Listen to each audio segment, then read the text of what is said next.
Hi everyone, मैं रोहन यादव आप सभी का एक बार फिर से अपने यूट्यूब चैनल पर स्वागत करता हूं। जैसा कि आप सभी लोगों को पता है कि मैं अपने यूट्यूब चैनल पर समाज कार्य से संबंधित संपूर्ण जानकारी आप लोगों को प्रोवाइड कराता हूं।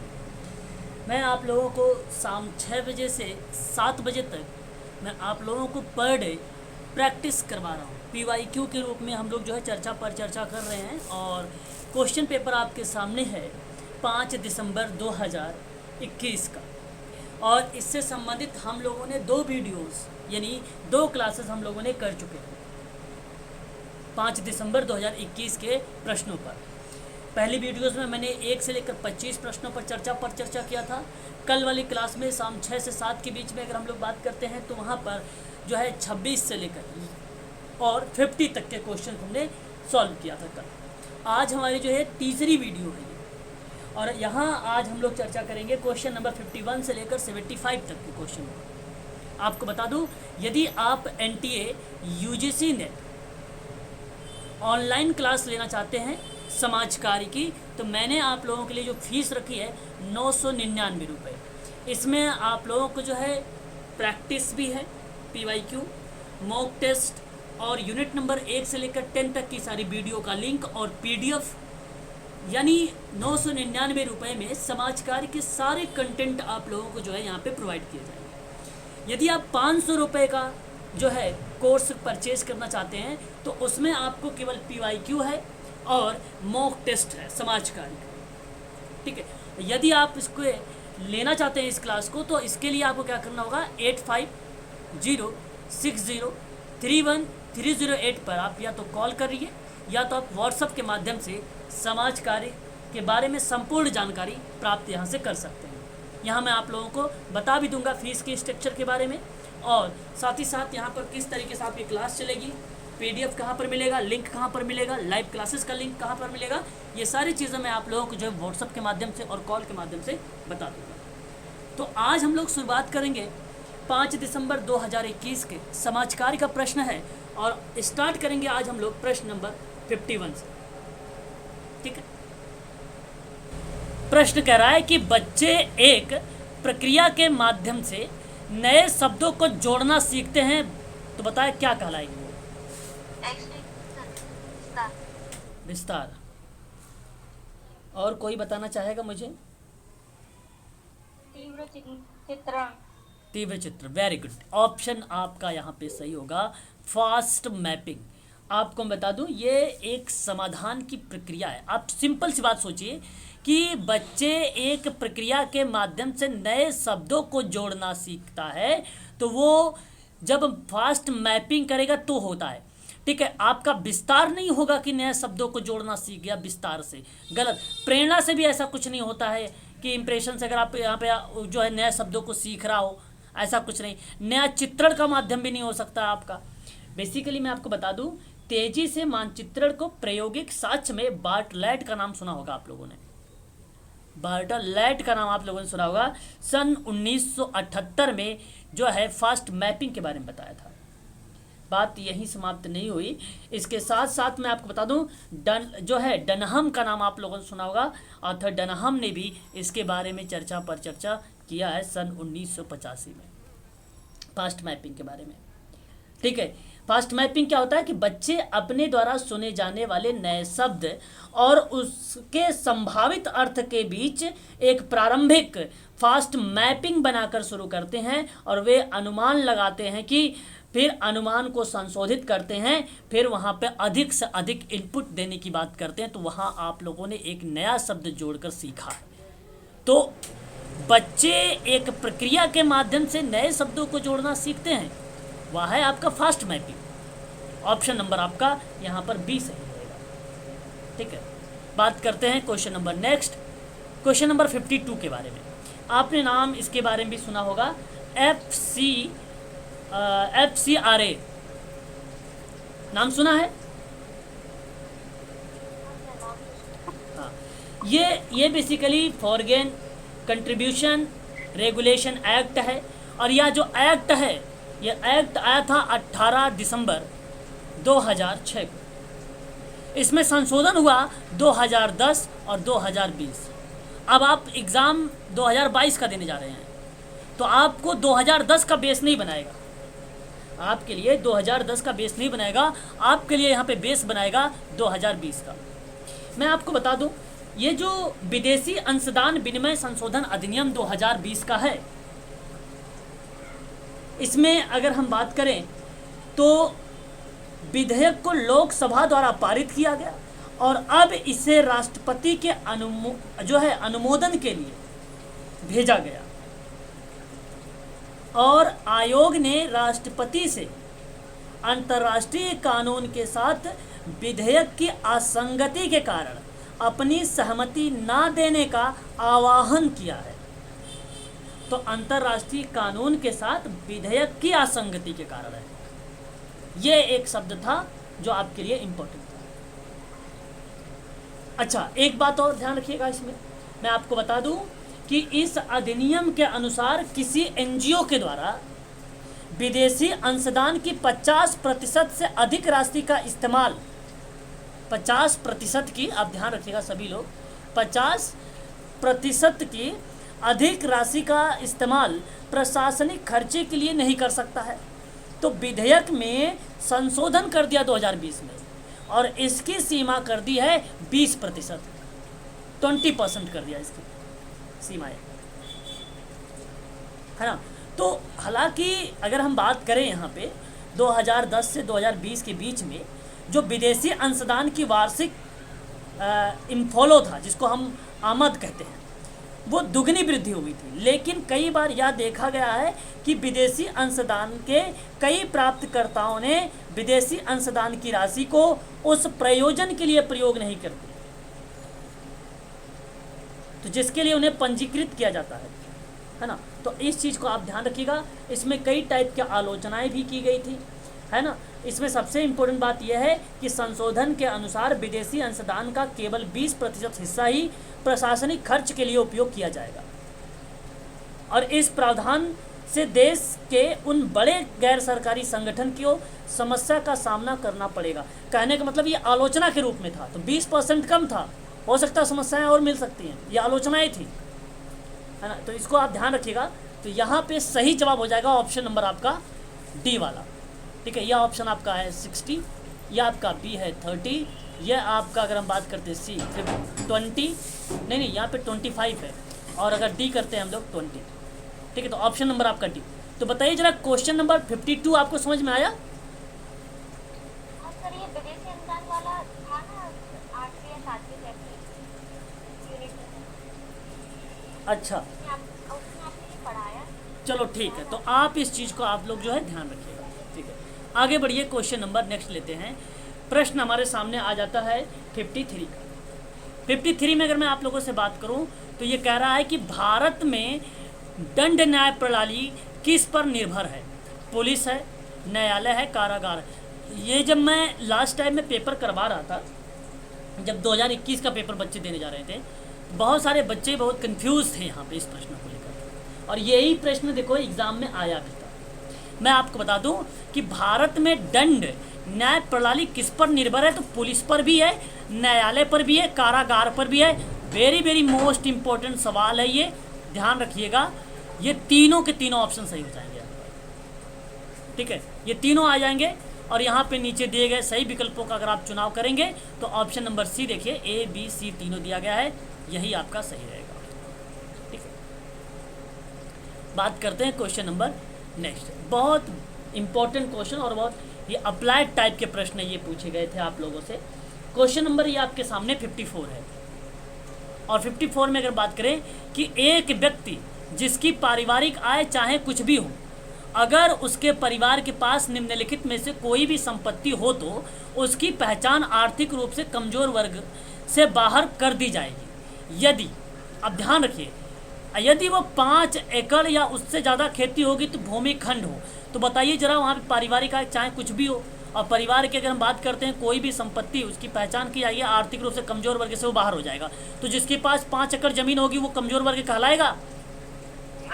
तो 1 एकड़ में कितना होता है? 3 लगभग आप मान लीजिए 4 बीघा। 4 बीघा जानते हो?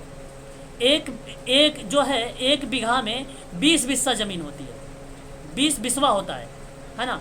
अब आप सोचिए कि 1 एकड़ है और यहाँ पे 5 एकड़ की बात मैं कर रहा हूँ आप लोगों से, काफ़ी ज़्यादा ज़मीन है, ठीक है। और फिर आपसे कहा जा रहा है 1000 स्क्वायर फुट या उससे ज़्यादा क्षेत्रफल का आवासीय अगर फ्लैट होगा तो जाहिर सी बात, वो आर्थिक रूप से कमजोर ही नहीं है, नहीं। बिल्कुल नहीं कमजोर है। अरे भाई, जिसके पास 50 स्क्वायर फुट भी ज़मीन होती है वो भी अपने आप में कुछ व्यक्ति कहलाता है। शहर में अगर हम बात करते हैं, ग्रामीण की तो बात ही छोड़ो, है ना, शहर की बात करें तो दोनों चीज़ें हम यहाँ पे देख सकते हैं हम लोग, है ना। अधिसूचित नगर पालिका में 100 स्क्वायर यार्ड और उससे ज़्यादा आवासीय भूमिखंड होगा तो जाहिर सी बात, वो आर्थिक कमजोर से बाहर ही होगा, कर दिया जाए। अधिसूचित नगर पालिकाओं के अतिरिक्त कहीं भी और 200 स्क्वायर यार्ड की आवासीय भूमिखंड हो, तो ये तो आप देखिए चारों ऑप्शन आ रहे हैं। अगर ये चारों उसके पास होगा तो जाहिर सी बात है आर्थिक रूप से वो बाहर होगा, कमजोर वर्ग से बाहर होगा। WES वाला नाम सुना है आप लोगों ने? WES वाला, अरे नहीं, हाँ वही है, वही चीज़ यहाँ पे बात की जा रही है। ऑप्शन आपका सही हो जाएगा, यहाँ पर देख लीजिए जो है ABCD कहाँ दिया गया है, ऑप्शन नंबर C में दिया गया है। तो याद रखिएगा क्वेश्चन नंबर 54 का ABCD सही है, चार ऑप्शन। सर ये यार्ड क्या होता है? वर्ग के ही इसमें आता है, ठीक है। ये लेखपाल वगैरह ज़्यादा अच्छे से जानते हैं ना, याद कर लेना, गूगल देख लेना, ठीक है। चलो, वर्ग ही रिप्रेजेंट होता है, वर्ग से ही। देखिए क्वेश्चन नंबर नेक्स्ट देखिए 55। तो 55 की बात अगर हम लोग करते हैं, कथन कहता है घरेलू हिंसा से महिलाओं का संरक्षण अधिनियम 2005 के अंतर्गत वाचिक और भावात्मक दुर्व्यवहार में अपमान और उपहास और अवमानना एवं तमो उच्चारण सम्मिलित करता है। क्या ये बात सही है? हाँ सर, करते हैं। बिल्कुल करेक्ट, और ये सही बात भी है, यह सत्य स्टेटमेंट है यार। अच्छा, आगे अगर हम बात करते हैं, इसमें करा कि बच्चा नहीं होना पुत्र नहीं होने के संबंध में किया गया। देखो, बच्चा नहीं होना व पुत्र नहीं होने के संबंध में किया गया अपमान या उपहास कानून के अंतर्गत दंडनीय नहीं है, दंडनीय है, सर, क्योंकि वो दंडनीय है। में आ गया ना इस तरह का अपमान। हाँ, तो आप ध्यान रखिएगा, ये जो है घरेलू हिंसा अधिनियम 2005 का है और इसमें बताया गया है कि जब दो व्यक्ति विवाह करके साथ रह चुके हैं या फिर साथ रह रहे हो, इसमें बताया गया है कि जब दो व्यक्तियों के संबंध की प्रकृति विवाह की तरह और वे एक ही घर में रह रहे हों, कोई दत्तक सदस्य या अन्य सदस्य जो संयुक्त परिवार की भांति रह रहा हो, उन लोगों के बीच में जो भी आपसी सहयोग और तालमेल स्थापित होता हो उसे ही संबंध कहते हैं। तो कहने का मतलब घरेलू हिंसा यहाँ पे रिप्रेजेंट किया गया है अधिनियम 2005 का, और ये जम्मू कश्मीर छोड़ के सभी जगह पे पहले लागू था, अब तो जम्मू कश्मीर में भी लागू है। और इसमें बताया गया है कि 18 वर्ष से कम आयु के बालक और बालिका के स्वास्थ्य, सुरक्षा और जीवन के संकट, आर्थिक क्षति और ऐसी क्षति जो असहनीय हो, जिसमें महिला और बच्चों को दुख और अपमान सहना पड़े, इन सभी को घरेलू हिंसा के दायरे में शामिल किया जाएगा। तो देखिए, आपको मैंने बता दिया कि यहाँ पर भी अपमान ही सहना पड़ रहा है उसे, और ये दंडनीय है, ठीक है, ना कि ऑप्शन नंबर गलत हो जाएगा यहाँ पर। तो बताइए जरा, पहला सही है ना, दूसरा गलत हो जाएगा? ऑप्शन बताओ। Option C, option C. आगे बढ़िए, क्वेश्चन नंबर, कौन सा क्वेश्चन आ गया हमारे सामने, आप बताइए जरा। 56। ओके, अब 56 देखिए, आपको बता दूं कि ये कालक्रम के अनुसार दर्शाना है आप लोगों को। किसके अनुसार? कालक्रम के अनुसार। तो यहाँ पे अगर मैं आप लोगों से परिचर्चा करता हूँ, तो अनुच्छेद 17 के अंतर्गत अस्पृश्यता उन्मूलन की बात कौन से साल में किया गया था? 1955। Very good. अब नागरिक अधिकार संरक्षण अधिनियम, देखिए मैं आपको बता दूं, इसको ध्यान रखिएगा सभी लोग। सिविल जो है सिविल अधिकार संरक्षण अधिनियम, संसद ने अस्पृश्यता के उन्मूलन के लिए अस्पृश्यता यानी अपराध अधिनियम जो 1955 था उसको पारित किया। बाद में 1976 में इसका नाम संशोधन किया, उसका नाम रख दिया सिविल अधिकार संरक्षण अधिनियम, और ये रखा गया 1976 में। और फिर उसके बाद अनुसूचित जाति और जनजाति उत्पीड़न निवारण अधिनियम 1989 के पहली बार उत्पीड़न शब्द का व्यापक व्याख्या की गई और केंद्र सरकार ने इस अधिनियम से प्राप्त शक्तियों का प्रयोग करते हुए 1955 में एक नियमावली का निर्माण कर दिया था। कब निर्माण किया था? 1955 में, और सॉरी 1995 में उसका निर्माण किया था, 1995 में, ठीक है, नियमावली का। और यह अधिनियम आया था 1989 में। तो इसको आप ध्यान रखिएगा, इंपॉर्टेंट चीज़ था ये आपके सामने, हो सकता है एग्जाम में प्रश्न बन सकता है और भी बहुत सारे एक्ट इसके संबंध में पूछे जाते हैं। तो क्रम आपको बताना था कालक्रम के अनुसार, तो आप देखिए ये कालक्रम लगा ही भी है। तो ABC, हाँ ABC कहाँ पर है? ऑप्शन नंबर 1 में है, यानी 56 का ऑप्शन नंबर जो पहला वाला है ये सही माना जाएगा, है ना, याद रखिए। बात करते हैं किसी गैर सरकारी कंपनी को कंपनी अधिनियम 2013 की किस धारा के अंतर्गत पंजीकृत किया जा सकता है? देखिए इंपॉर्टेंट सवाल है, इस पर स्टार लगा लीजिएगा, हो सकता है आप लोगों से पूछा जा सके, ये MPPSC में रिपीटेड भी क्वेश्चन था एकदम। तो ये धारा 8 जो है आपका, धारा 8 जो है ये आपको बताती है किसी गैर लाभकारी कंपनी को कंपनी एक्ट 2013 के तहत रजिस्टर्ड को बताती है, धारा नंबर 8। अगर हम बात करते हैं कंपनी अधिनियम 1956 की, किसकी बात कर रहे हैं? कंपनी अधिनियम 1956 की। इसके आधार पर अगर हम बात करें तो धारा आपकी आती है 25। आपने नाम सुना होगा केंद्रीय समाज कल्याण बोर्ड, जो इसी के तहत इसको क्या किया गया था? रजिस्टर्ड किया गया था। बात समझ में आ रही है कि नहीं आ रही है? 56 में धारा 25 लगाओगे, 13 में धारा 8 लगाओगे, क्लियर हो रहा है? अरे भाई बोलो ना। हाँ सर, हो रहा। हाँ अच्छा, धारा 112 क्या होता है? धारा 112 होता है बैठकों में राष्ट्रपति और राज्यपालों के प्रतिनिधित्व की बात करता है ना। तो राष्ट्रपति और राज्यपाल यहाँ पे दोनों नाम आएंगे, इस चीज़ को आप ध्यान रखिएगा। और अगर धारा 25 की बात करते हैं तो ये 1956 के अकॉर्डिंग आता है ना। और अगर हम बात करते हैं धारा 4 में, धारा 4 जो है अपील अधिकरण के तहत जो है धारा 410 के अधीन गठित राष्ट्रीय कंपनी विधि अपील अधिकरण को अभिप्रेरित है ये धारा 4। आपको बता दूं इसमें एक सोसाइटी एक्ट है 1860 वाला, 1860 जो होगा वो यहाँ पे बताया। अगर बात करूँ मैं धारा 3 में, धारा 3 में आपसे कहा गया है जो है रजिस्ट्रीकरण और उसकी फीस को लेकर, रजिस्ट्रीकरण और उसकी फीस को लेकर बात किया गया है। तो यहाँ पर क्वेश्चन नंबर अगर हम बात करते हैं 57 के बारे में, तो आप ऑप्शन नंबर डी को लगाइएगा, ये सही रहेगा आपके लिए। क्वेश्चन नंबर नेक्स्ट, आप ये प्रश्न बहुत सरल है, आप बताओगे मैं नहीं बताऊंगा। निम्नलिखित में से कौन सी अभिवृत्ति का आधार है? बताइए जरा। एटीट्यूड का बोलो। भावनाएं, व्यवहार, संज्ञान। देखो तीनों होंगे ACD। ACD, हाँ स्वप्न नहीं होगा। बहुत बढ़िया जवाब, मैंने यही जानना था मुझे आपसे।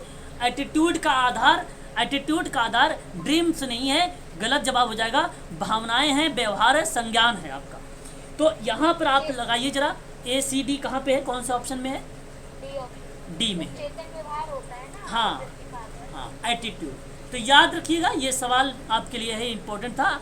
अभिवृत्ति का आधार अप्लाइड टाइप के प्रश्न थे ये, आप ध्यान रखेंगे। यहाँ पर भावनाओं को सोचना होगा, व्यवहार को सोचना होगा, संज्ञान को सोचना होगा, स्वप्न नहीं होता है। हालांकि स्वप्न एक रक्षा युक्ति है जो सिगमंड फ्रायड की है। क्या है? रक्षा युक्ति है, सिगमंड फ्रायड की है, याद रखिएगा। अब ये देखो मैंने आप लोगों को पढ़ाया है, अब कोई ना नहीं बोलेगा। Engagement, exploration, planning, intervention, evaluation, ठीक है। यहाँ पे जरा देखिए, सामाजिक समूह कार्य के चरणों को क्रम में दर्शाइए आप। पहला योजना बनाना। ओके, बताइए और भी बच्चे बताएं। सर डी ऑप्शन दिखाइए। डी नहीं दिखाई दे रहा है, लो डी देख लीजिए, चला जा रहा है डी। चलो अब देख लीजिए, लाइन से ही तो है ऑप्शन है। चलो मैं बताता हूँ, ध्यान सुनो। ये बेसिकली क्या है, सामान्य चिकित्सा के पास प्रत्यक्ष अभ्यास से परे केवल सामाजिक नीतियों की दिशा में काम करने के साथ साथ अनुसंधान यानी शोध करने और लागू करने के लिए जिम्मेदारियां कुछ इस तरीके से बताई गई थी मॉडल के रूप में। और ये सामाजिक समूह कार्य के स्टेप, जिसमें से मैंने आपको बताया भी है। पहला आपका बनता है इंगेजमेंट, है ना। दूसरा आपका बनता है असेसमेंट, ध्यान रखिएगा, दूसरा असेसमेंट बनता है। तीसरा अगर हम लोग बात करते हैं यहाँ पर, जो तीसरा होगा वो होगा आपका प्लानिंग, ठीक है। चौथा अगर हम बात करते हैं तो वो होता है इम्प्लीमेशन। इम्प्लीमेशन को हम लोग चौथे नंबर पे बोलते हैं क्रियान्वयन को लेकर भी, एक्शन को भी कभी कभी हम इसको जोड़ देते हैं, है ना। तो आप लोग इसको जो है ध्यान रखेंगे, ठीक है। और उसके बाद अगर हम बात करते हैं तो नंबर 5 पे आता है ईवैल्यूएशन, ठीक है, ईवैल्यूएशन आता है नंबर 5 पे। और नंबर 6 पे अगर हम लोग बात करते हैं तो टर्मिनेशन आता है। क्या आता है? टर्मिनेशन आता है। याद रखेंगे सभी ऐसे शब्दों को, टर्मिनेशन को क्या बोलते हैं? समाप्ति बोला जाता है ना, याद रखेंगे। और फिर नंबर 7 पे आता है फॉलो अप आता है, फॉलो अप आता है। तो ये बेसिकली क्या होता है, एक प्रकार से अगर हम बात करते हैं तो सामाजिक समूह कार्य के चरण होता है। तो आप देखिए जरा, क्रम सही से लगा दीजिए। और असेसमेंट यानी खोज यहाँ पर आ जाता है, दूसरे पे योजनाएं हैं, तीसरे पे इंटरवेंशन भी आप कर सकते हैं यहाँ पे, ठीक है। जो क्रियान्वयन वाली क्रिया विधि है इसको इंटरवेंशन का नाम भी आप दे सकते हैं। और फिर उसके बाद इवैल्यूएशन आ जाएगा। तो यही क्रम आपका सही रहेगा। और ABCDE जो है ऑप्शन नंबर आपका पहला वाला करेक्ट जवाब हो जाएगा। ध्यान रखिएगा, ये मैंने आप लोगों को पढ़ा रखा है, बताया भी है आप सभी लोगों से, इसको ध्यान रखेंगे सभी, है ना। अब देखिए यहाँ पे जो है सांस्कृतिक क्वेश्चन नंबर कौन सा आ गया? क्वेश्चन नंबर बताइए एक बार प्लीज। 60 क्वेश्चन आ गया। चलो क्वेश्चन नंबर अगर हम 60 की बात करें तो 60 आपसे कह रहा है कि आर्थिक, सामाजिक और सांस्कृतिक अधिकार के केंद्र में, तो देश के केंद्र में थे। अब आपको मैं बता दूं कि पहली पीढ़ी थी मानवाधिकार के बारे में। पहली पीढ़ी मानवाधिकार के बारे में थी, आप लोगों को मालूम होना चाहिए, पता है? बोलो, नहीं मालूम? चलो मैं बताता हूँ, मेरी बात को समझो ध्यान से।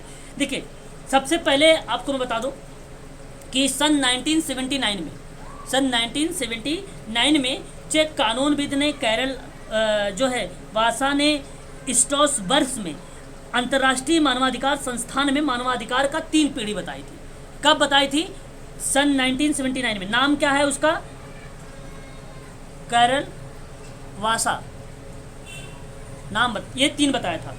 अब याद रखिएगा, अब इन्होंने जो 3 टाइप के बताए पहली पीढ़ी में, पहली पीढ़ी बेसिकली मानवाधिकारों को, जिन्हें कभी कभी नीला अधिकार कहा जाता है, पहली पीढ़ी को क्या बोला जाता है?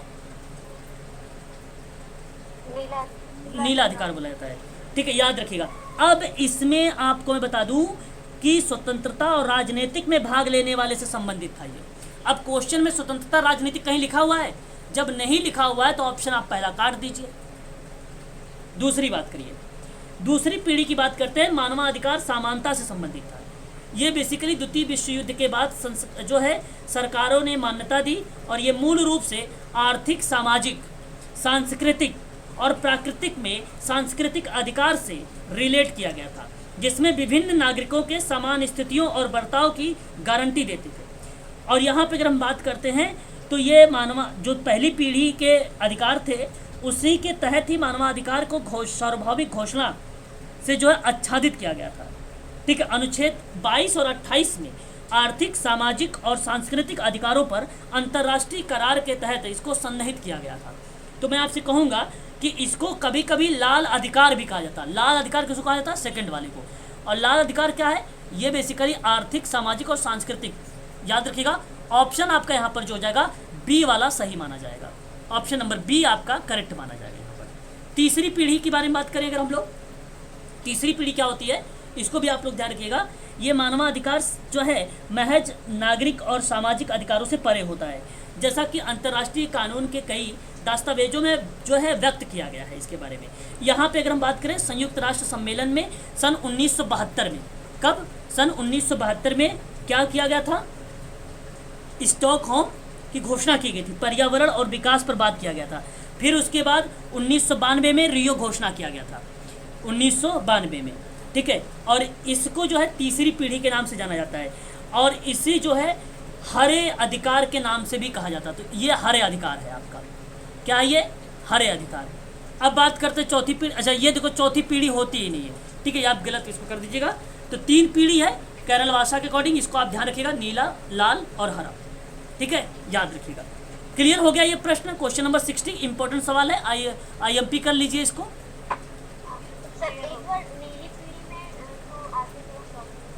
क्या चीज? सबसे पहला बताया ना आपने, नीली पीढ़ी, उसमें कौन कौन आते हैं? देखो अच्छा नीला अधिकार में कौन कौन से आते हैं? स्वतंत्रता, राजनीतिक, स्वतंत्रता, राजनीतिक। और जो तीसरी पीढ़ी में है वो मानव पर्यावरण की बात करता है, नागरिकता और सामाजिक अधिकार, नागरिकता और सामाजिक अधिकार। बाकी दूसरा दिया गया है क्वेश्चन में ही। क्लियर हो गया? हाँ सर। चलो आगे बढ़ते हैं। क्वेश्चन नंबर नेक्स्ट, ये भी प्रश्न इंपॉर्टेंट, स्टार लगाइए, नोट्स बनाइए, ठीक है। क्वेश्चन नंबर कौन सा है ये? 61 ना? ये 62। 62 आ गया, अच्छा 61 अच्छा 61, ओके ओके 61। देखिए, वर्तमान में समाज कार्य के कौन से व्यावसायिक संगठन कार्यरत नहीं है। मैं आपको बता दूं, मेरी बात को बहुत ध्यान से समझिएगा। यहाँ पे अगर हम बात करते हैं तो आप देखिए, Indian Society of Professional Social Work, तो Indian Society of Professional Social Work ये 1970 का है और डॉक्टर RK उपाध्याय ने इसको लेके आए थे। तो ये व्यावसायिक संगठन के अंतर्गत आता है? प्रश्न में है नहीं, तो ये आपका आता है RK उपाध्याय, इसको आप ध्यान रखिएगा। अच्छा, उसके बाद देखो, Indian association of trade social worker, ये गलत जवाब है, ये नहीं होता है इंडियन, ये नहीं, ये बेसिकली अगर हम बात करते हैं ये तो आपका गलत है, इसकी जगह ये होना चाहिए था जो है IFSW, international federation of social work, और इसकी स्थापना जो हुआ था 1958 में हुआ था, ठीक है। ये जनरल के साथ जब आया था, सॉरी, इसकी स्थापना जनरल के साथ हुई थी 1958 में, जनरल में आया था। एक मिनट जरा होल्ड रखिए, थोड़ा सा होल्ड रखिएगा आप सभी लोग, थोड़ा सा। सर ये ट्रेंड सोशल वर्कर तो ये नाम चेंज कर दिया गया था, ये था सर। किसका नाम चेंज हो गया? ये जो ट्रेंड सोशल वर्कर नाम रख दिया गया था बाद में, पहले तो इसका alumni school of social work था ना नाम। नहीं नहीं नहीं, ऐसा कुछ नहीं है, अभी मैं आपसे बात कर रहा हूँ, आप बने रहिए अभी, थोड़ा सा पेशेंस रखिए। देखिए, तो ये जो Indian association of trade social worker कुछ नहीं होता है, इसको आप दूर रखिए।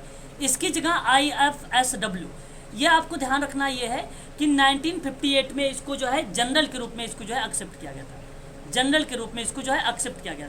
इसकी स्थापना जो हुई थी 9 अगस्त 1956 की इसकी स्थापना हुई थी। अच्छा, उसके बाद अगर हम बात करते हैं association of school of social work in India, इसको भी आप हटा दीजिए, ठीक है, इसको भी हटा दीजिए, ये भी association of school work in India. लेकिन अगर हम बात करते हैं कभी कभी, तो यहाँ जो association of school social work in India की बात आती है, वो कहीं कहीं आपको 1961 मिलेगा, 1961 मिलेगा, तो है ना, इस चीज़ को आप ध्यान रखिए। बेसिकली ये जो था, ये आपका रिलेट एक प्रकार से संलग्न कर दिया गया NASW में,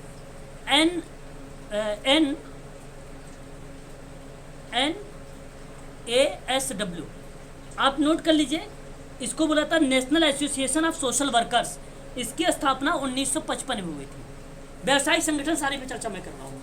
और एक था आपका national association of Professional social workers in India, है ना, national association of Professional social, अगर हम बात करते हैं इन इंडिया, तो ये बेसिकली इसकी स्थापना national association of Professional Social work in India, इसकी स्थापना 1955 में हुआ था, 1955 में हुआ था।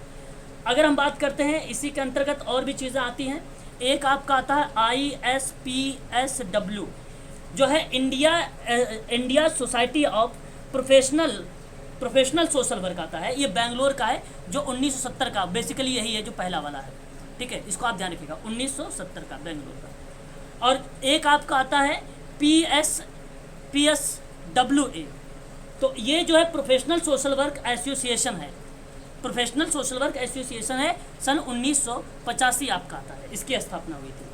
उसके बाद आपका आता है KAPSW, अगर हम बात करते हैं, ये Karnataka association of Professional social workers है, जिसकी स्थापना 1978 बेंगलोर में किया गया था, 1978 बेंगलोर में किया गया था। आपने एक नाम सुना होगा, जैसे अभी आपने इन्होंने ट्रेड का नाम लिया था मैडम, अब यहाँ पे सुनिए आप, जो ट्रेड का नाम आप बता रहे हो ना, ये बेसिकली BATSW है, बेसिकली ये बॉम्बे एसोसिएशन ऑफ ट्रेड या ट्रेनिंग सोशल वर्कर्स है। ये इसकी स्थापना जो है 1989 में किया गया था, 1989।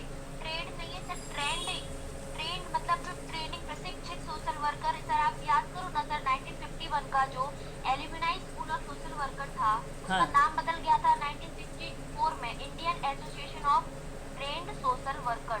ये वही है।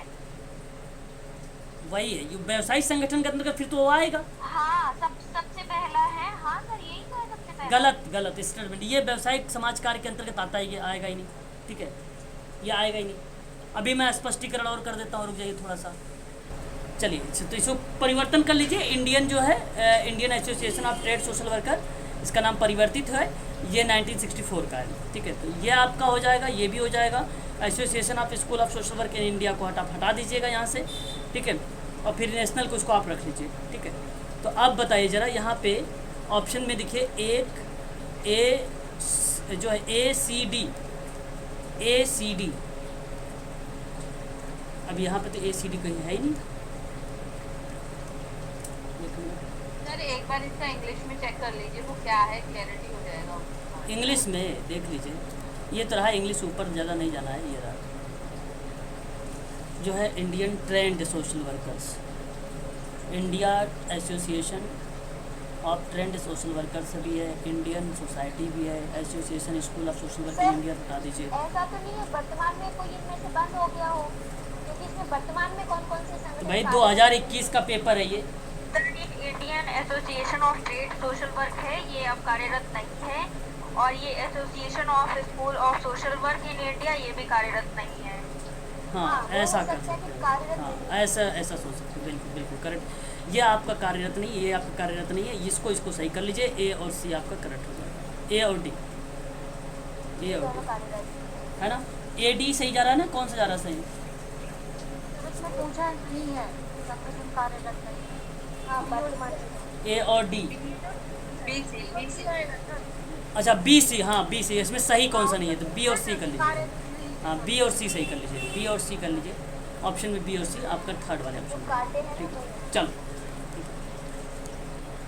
चलिए आगे देखिए। आप क्वेश्चन नंबर नेक्स्ट देखिए कि इनमें से कौन सा तत्व जो है सामुदायिक संगठन और सामुदायिक विकास के लिए समान है। तो सभी होंगे, लोकतांत्रिक भी होगा, स्वैच्छिक भी होगा, स्वावलंबन भी होगा, नेतृत्व विकास भी होगा, सारे होंगे आपका। तो यहाँ पे करेक्ट जवाब जो हो जाएगा ऑप्शन नंबर, आप देख लीजिए option A B C D जहाँ पे लिखा होगा, हाँ बी में लिखा हुआ ए बी सी डी, ये आपका करेक्ट हो जाएगा। क्वेश्चन नेक्स्ट देखिए, कौन सा क्वेश्चन आ गया, क्वेश्चन नंबर बताइए जरा। 63। ओके, तो देखिए कह रहा है कि सामाजिक विधान मूल अधिकार उपागम सुनिश्चित करते हैं। सही है भाई, सामाजिक विधान नहीं करेंगे, क्यों नहीं करेंगे, एक्ट विरोध करते हैं। हाँ, और सामाजिक विधान के उल्लंघन के लिए जनहित याचिका दायर नहीं की जा सकती है, गलत जवाब। हाँ, तो आप यहाँ पर देख लीजिए, जो सही आपका ए लगेगा, आर गलत होगा, उसी ऑप्शन में होगा। तो ए सही, आर गलत, पहला ही ऑप्शन सही लग रहा है, तो है ना, पहला करेक्ट हो जाएगा। आगे बढ़िए, क्वेश्चन नंबर नेक्स्ट। यहाँ पे देखिए कि अभिकथन दिया गया है, अभिकथन के रूप में नीचे दिए गए हैं, और आपको दिया गया है दूसरा उसके कारण के रूप में। पहला अभिकथन है औद्योगिक समाज व्यक्ति और समूह को कार्य की स्थिति के साथ बेहतर अंगीकरण सहायता करने के लिए व्यवस्थित प्रणाली मानी जाती है।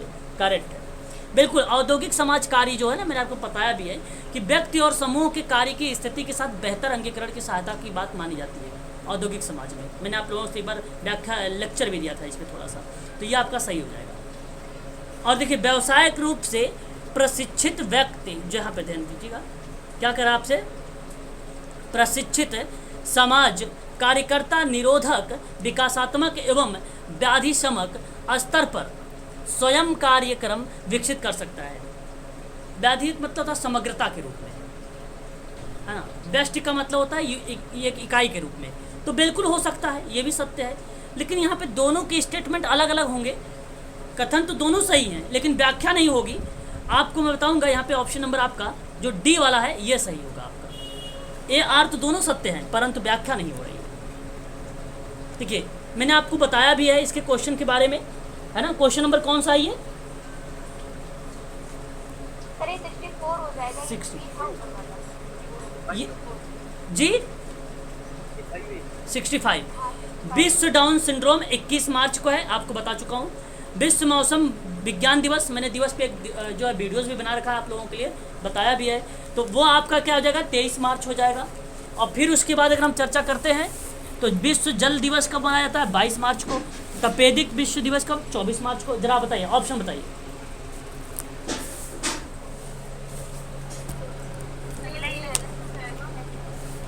ऑप्शन नंबर पहला करेक्ट हो जाएगा। ऑप्शन नंबर आपका यहाँ पे पहला करेक्ट हो जाएगा, इसके सामने ऑप्शन नंबर ए, यही सही है ना। इसके बारे में पढ़ा चुका हूँ मैं, आप लोगों को बता देता हूँ, है ना। आगे बढ़िए, क्वेश्चन नंबर नेक्स्ट।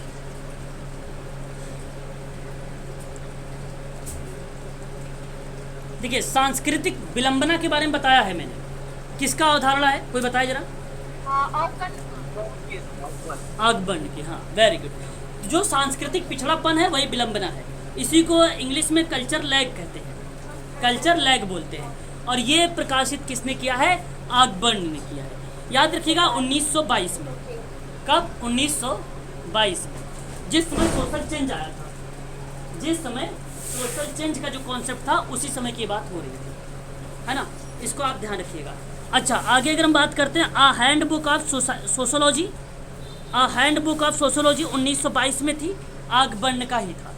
इसको भी आप लोग ध्यान में रखिएगा 1922 में, ठीक है।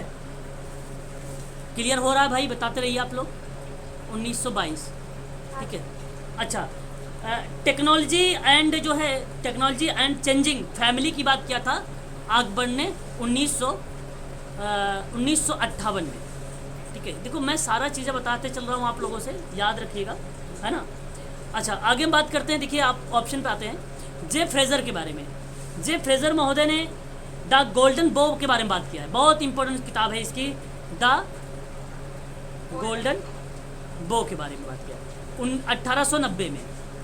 इसने द डेनिंग गॉड के बारे में बात भी किया है सन 1911 में। कार्ल मार्क्स तो भाई दास कैपिटल 1867 और कम्युनिस्ट मैनिफेस्टो काफ़ी फेमस है, इसके बारे में पढ़ा चुका हूँ, आप लोगों को अच्छे से बता चुका हूँ, इसको तो आपको मालूम है। आगमन के बारे में बता दिया हूँ अभी आप लोगों को।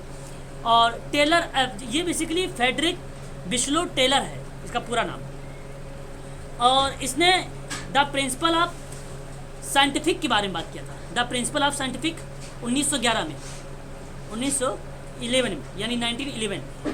सॉप मैनेजमेंट की बात किया था 1900 में, सॉप मैनेजमेंट की बात किया था सन 1900 में इसने, ठीक है।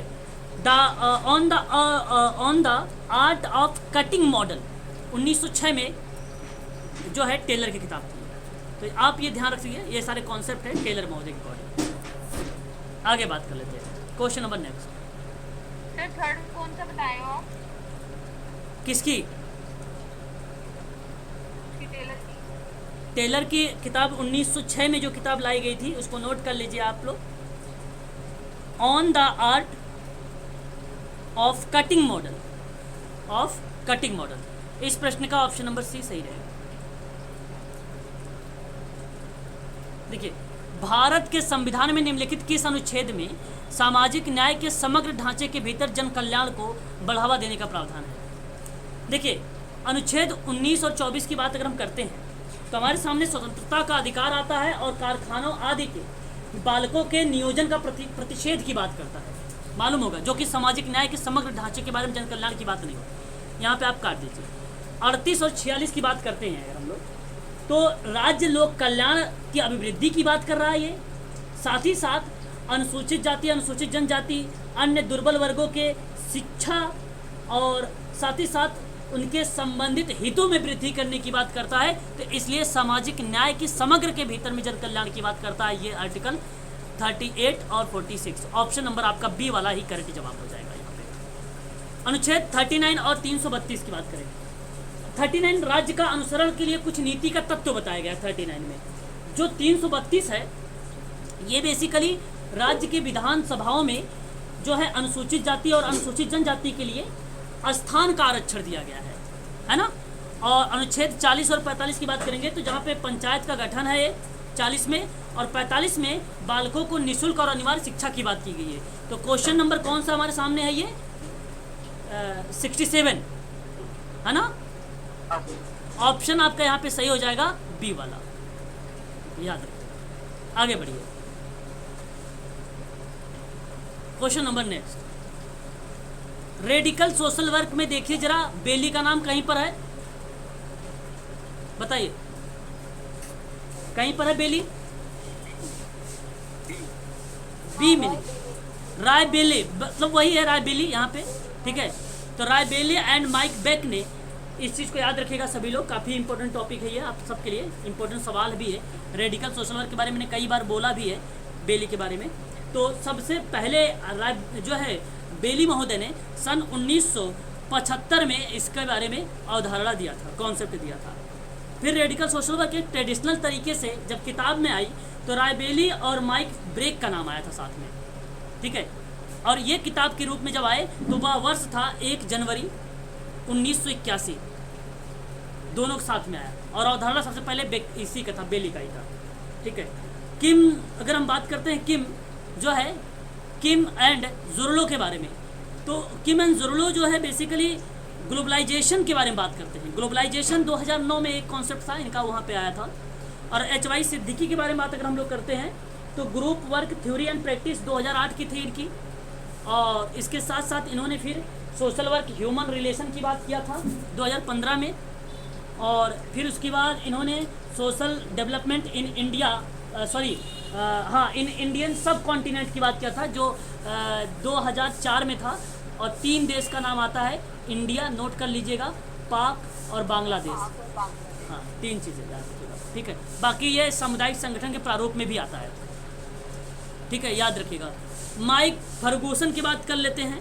फर्गूसन बियॉन्ड द लॉ की बात करते हैं 2009 में, सॉरी 2019 में, ठीक है, 2019 में, ठीक है।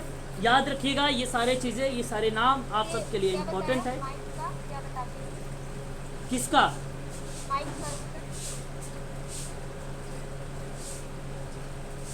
नहीं समझा मैं, फिर से बताओ। माइक फर्गूसन का क्या बताया, क्या? अच्छा, बियॉन्ड द लॉ, बी आप लिख लीजिए, EYOND, बियॉन्ड द लॉ, 2019।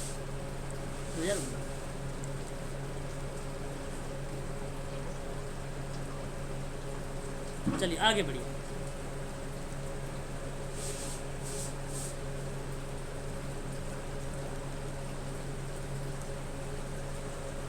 ये सवाल आपके सामने, क्वेश्चन नंबर हमारे सामने 68, कौन सा 69 है ना? हाँ, तो एक तरफ देखो भारतीय संविधान है, दूसरी तरफ उसके संबंध में विवरण है। तो देखिए अनुच्छेद अगर 243 की बात करेंगे हम लोग, तो यहाँ पे पंचायतों का सीटों का आरक्षण की बात करेगा। और 243 का टी की बात अगर हम लोग करेंगे तो ये बेसिकली नगर पालिकाओं के सीटों की बात करेगा। 330 की अगर हम लोग बात करेंगे तो ये बेसिकली आपका जो है लोकसभा में अनुसूचित जाति अनुसूचित जनजाति के सीटों के आरक्षण की बात करेगा। 332 की बात अगर हम लोग करेंगे तो आपका बचा कौन सा, विधानसभा में अनुसूचित जाति अनुसूचित जनजाति की सीटों की बात करेगा, ठीक है, याद रखिएगा। तो पहले का 3, दूसरे का 4, सी का पहला और डी का दूसरा। ऑप्शन में देखिए जरा,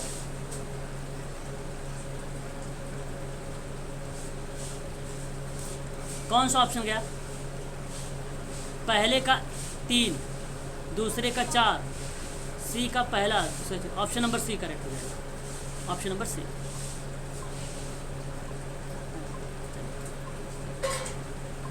समझ आ रहा है ना?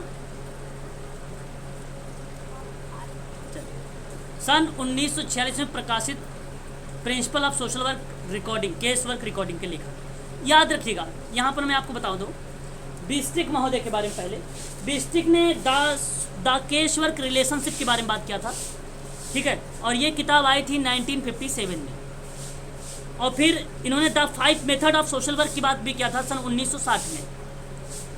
और client self determination of social work के बारे में बात किया है सन 1978 में। काफ़ी इंपॉर्टेंट किताब है ये बिस्टिक का, जो कि तीनों के तीनों इंपॉर्टेंट है, एग्जाम में हो सकता है, कोई भी आप लोगों से पूछ लेता है। गार्टन हैमिल्टन की बात कर लेते हैं जी। क्लाइंट सेल्फ डिटर्मिनेशन, है ना, आत्मनिर्धारण या निर्धारक की बात होती है। और अगर हम बात करते हैं यहाँ पे गार्टन के बारे में, तो गार्टन का नाम सुना ही होगा, theory and practice of social case work, जो 1940 में आई थी एक किताब। नहीं पता theory and principle social case work? मैं वही कह रही हूँ, जिनकी पता है उनकी रहने दीजिए सर, टाइम नहीं लगता। अच्छा अच्छा, ठीक है। साइकोथेरेपी इन चाइल्ड गाइडलाइंस किताब कब आई थी? 1947 में, गार्टन हैमिल्टन। स्केलिंग इन द जो है नट, अगर हम बात करते हैं स्केलिंग इन अ नट रोल करके किताब थी, जो या नट सोल करके किताब थी, जो 2013 में आई थी। और एक किताब थी principle of social case recording, जो 1946 में लाई गई थी, गार्टन की।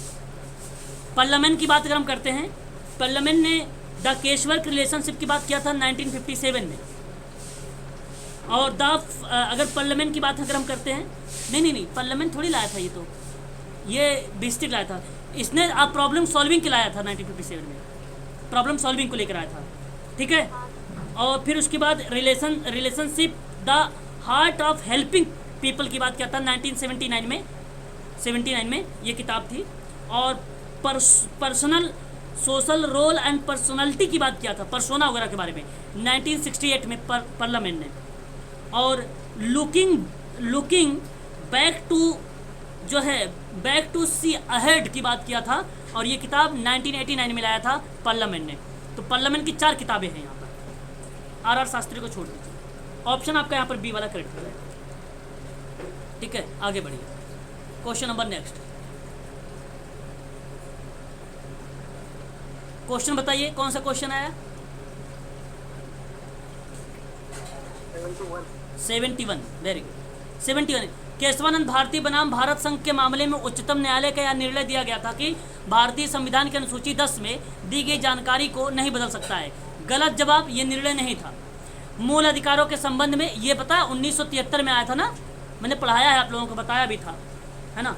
और मूल अधिकारों के संबंध में अनुच्छेदों को नहीं बदला जा सकता, ये बात सत्य थी, उच्चतम न्यायालय का ये निर्णय था।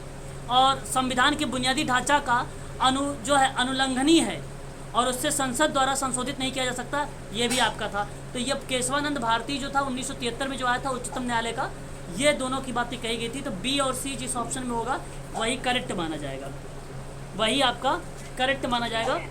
देख लीजिए कहाँ पर है, सी है, नो, डी है, ऑप्शन नंबर डी।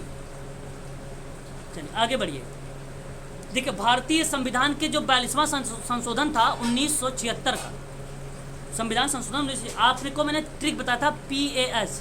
अब बहुत बच्चे ने धर्मनिरपेक्ष को भी लगा के आए, बल्कि धर्मनिरपेक्ष ही पंथ निरपेक्ष भी है, इस बात को भी आप सभी लोग जानते हैं, है ना, भूलना भी मत, बात एक ही है। लेकिन मैं आपको एक बात बताना चाहूँगा यहाँ पे कि पहले से ही संविधान की प्रस्तावना में धर्मनिरपेक्ष शब्द का प्रयोग किया गया था, पहले से ही प्रयोग में लाया गया था, ठीक है। यहाँ पे संप्रभु की बात हुई थी, किसकी बात? संप्रभु की बात हुई थी और समाजवाद की बात हुई थी। केवल सी और ई सही रहेगा, बाकी यहाँ पर जो है आपका गलत हो जाएगा। ध्यान रखिएगा, यहाँ पे संशोधन में शामिल किए गए शब्दों को बताना था, ठीक है। तो धर्मनिरपेक्ष पहले शब्द था, मैंने हालांकि धर्मनिरपेक्ष को पंथ निरपेक्ष, अखंडता और समाजवाद बताया था पास का लेकर। तो याद रखिएगा, यहाँ पर ऑप्शन नंबर संप्रभु और समाजवादी जिस ऑप्शन में मिलेगा वही करेक्ट हो जाएगा। सी और ई देखिए किसी ऑप्शन में है?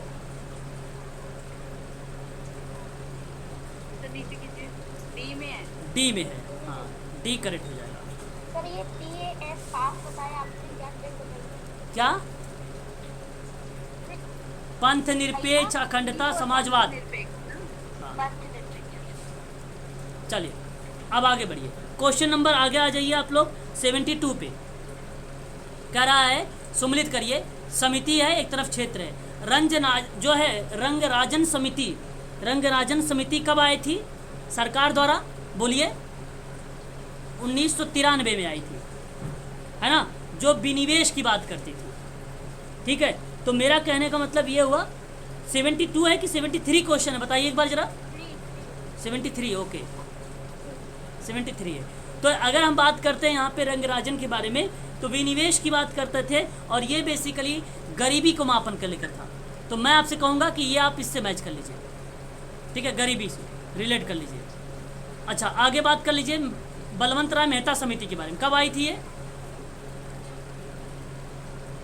बताइए? इसकी अध्यक्षता हुई थी 1956 में। क्या हुई थी? अध्यक्षता हुआ था। और इसकी प्रस्तुति कब हुई थी? प्रस्तुति कब हुई थी? 6 जनवरी 1957 को। और ये लागू कब हुआ था? 1 अप्रैल 1958 को, ठीक है। और ये था किससे संबंधित? पंचायती राज से, ठीक है। कस्तूरी रंजन समिति की बात करते हैं हम लोग। 2019 में ना राष्ट्रीय शिक्षा नीति को लेकर स्वामीनाथन आयोग की बात करते हैं 2004 में ना, 2004 ये हो जाएगा और ये 2019 हो जाएगा। तो 2004 में क्या था?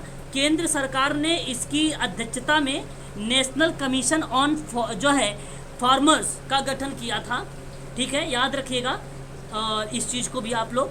और ये था बेसिकली कृषि सुधार पर, ठीक है। तो जरा आपको एक और समिति, अशोक मेहता समिति का भी नाम याद रखिएगा। अशोक मेहता समिति भी है। अशोक मेहता समिति कब आई थी? 1977 में था। पंचायती राज कार्यक्रम पे संबंधित था। ये 2 स्तरीय बात करता था, जिला पंचायत था और एक मंडल पंचायत था इसमें, ठीक है। जिला पंचायत था और एक मंडल पंचायत था। बताइए जरा, ऑप्शन बताइए, ऑप्शन बताइए।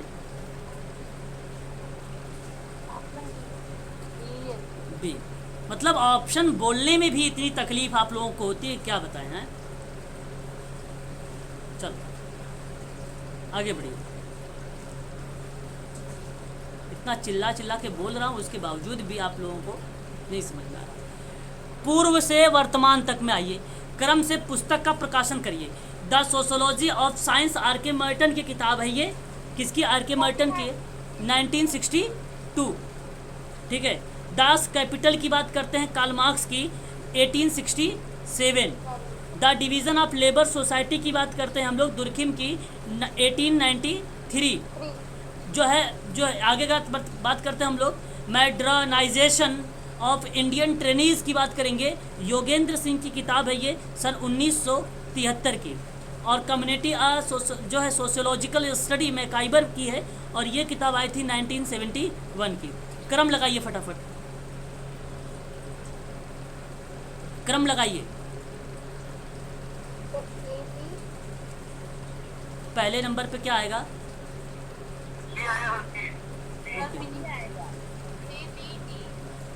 पहले नंबर पे आपका ये आएगा बी, फिर उसके बाद आपका जो आएगा उसके बाद सी आएगा, फिर उसके बाद ई, फिर ए, फिर डी। ऑप्शन नंबर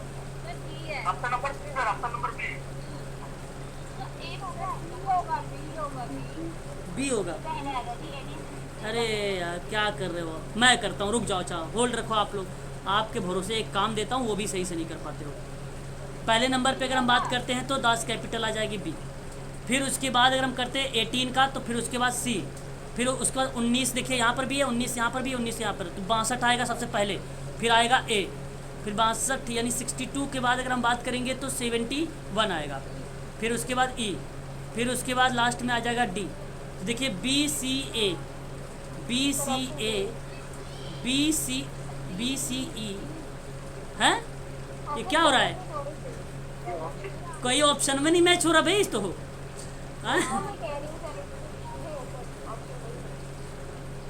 कोई किताब आगे पीछे हुआ है क्या? बी सी को अगर मैंने रख लिया, बी और सी को यहाँ पे कर लिया भाई, बी और सी जो है ये तो मान लो क्लियर हो गया। फिर ई है, ई का जो है 1971 है, 1971।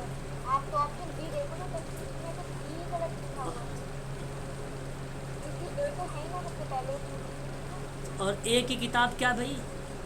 ए की किताब 1962 तो है। डी की किताब की बात कर लेते हैं, 1973 का है। कम्युनिटी या सोशोलॉजिकल स्टडी मैकाइबर किताब कब आई थी, किसी को मालूम है? आई थिंक 71 में ही आई थी। कोई करके जरा ये कौन होगा मतलब या तो ईयर गड़बड़ है सर, ये ऑप्शन तो बी हो जाएगा। ये ईयर गड़बड़, हाँ ऑप्शन तो कम्युनिटी या सोशोलॉजिकल स्टडी। ये तो मॉडर्नाइजेशन वाली को पूरा है। 1917 करिए, 1971, 1917। हाँ, अब जरा लगाइए BC, उसके बाद आपका 1917 आएगा E, फिर उसके बाद आपका क्या आ जाएगा A 62, फिर उसके बाद आपका आ जाएगा D 1973। ये करेक्ट कर लिया, 1917 है मैकाइवर का। क्लियर हो गया? अब सही है सर। हाँ अब सही है, ये 1917 है भाई, मैंने 17 को जो है 71 कर दिया था, है ना?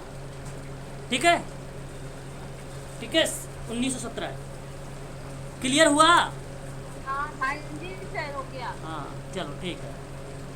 वैसे अभी लड़ाई करने के लिए बोल दिया जाए तुम लोगों को ना तो खूब चिल्लाओगे, ऐसे तो नहीं। हाँ, चलो आगे देखो, आत्म विकास के लिए मास्टर मैनेजर ने होना चाहिए। मास्टर मैनेजर में क्या होना चाहिए? देखिए, ज़्यादा शक्ति भी अच्छी बात नहीं है, पावर अच्छी बात नहीं है, समस्या प्रेरित हो तो अच्छी बात नहीं है, दो विजन दृष्टि होनी चाहिए। ऑप्शन देखो, मेरा क्वेश्चन देखो, क्वेश्चन यहाँ पे पावर ड्राइव, ड्राइव का मतलब प्रेरित एटीट्यूड वाला, गलत जवाब हो जाएगा। पावर वाला, प्रॉब्लम वाला भी गलत जवाब हो जाएगा। विजन मतलब देखने का दृष्टिकोण अच्छा होना चाहिए आपको, अप्लाइड प्रश्न है ये, सेल्फ डेवलपमेंट का। ऑप्शन नंबर केवल सी सही होगा, बस केवल सी सही होगा। ऑप्शन देखिए, ऑप्शन नंबर डी, हाँ केवल डी, क्योंकि आपको पता होना चाहिए इसके बारे में कि जो यहाँ पर बात हो रही है मास्टर मैनेजर की आत्म विकास के लिए, वो बेसिकली विजन बेटर होना चाहिए, उसमें विजन बेटर होना चाहिए। क्वेश्चन नंबर कौन सा था ये? 70। बस करो, आज के लिए इतना ही, ठीक है। ऑप्शन नंबर यहाँ तक क्लियर है, ठीक है। तो आज के लिए इतना ही रखो आप लोग, है ना? बाकी जो है हम लोग कल करेंगे, अब कल समाप्त हो जाएगा आपका, है ना? कल आगे यहाँ से बढ़ लेंगे, आगे करेंगे। संडे ही है सर वैसे भी। हाँ, और आपको जो है इसी तरीके से मैं PDF आप लोगों के पास भेज देता हूँ, अभी आपको PDF मिल जाएगी, ठीक है ना?